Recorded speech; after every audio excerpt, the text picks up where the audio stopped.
it does seem JP Nadda is the BJP chief president is going to return as a Mantri in Modi's cabinet. Nadda set for Mantri stint from the Himachal quota.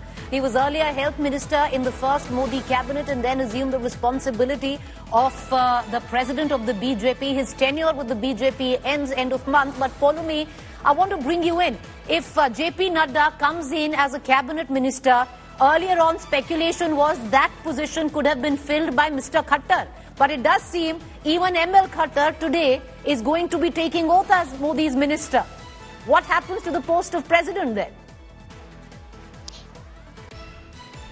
Well, it will have to be filled. Yes, you know that Mr. Nadda is likely to join the Union Council of Ministers. He's been a union minister in the past, very prominently held the health portfolio before Dr. Harshvardhan. So it's not a surprise that he's making a comeback. His position had been ratified up until, of course, the conclusion of the Lok Sabha elections by the BJP's internal mechanism. So yes, he has, you know, his tenure ends by the end of this month.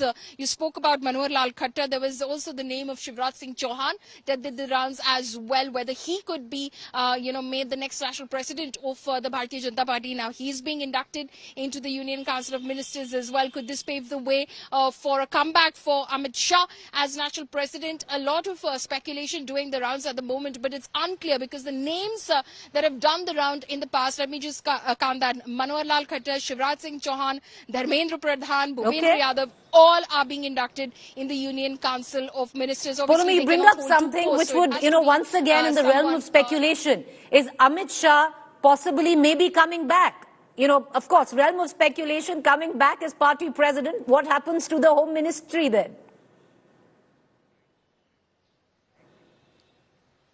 Well, there would be, you know, there are many other senior leaders who are, of course, still part of the Bharatiya Janata Party and who are going to be inducted as part of this massive Union Council of Ministers. That the Prime Minister, there could be, you know, the Prime Minister could trust someone with that responsibility. Could it be Rajnath Singh? We don't know. Again, it's all in the realm of speculation, Preeti, at the moment. It's all in the realm of speculation.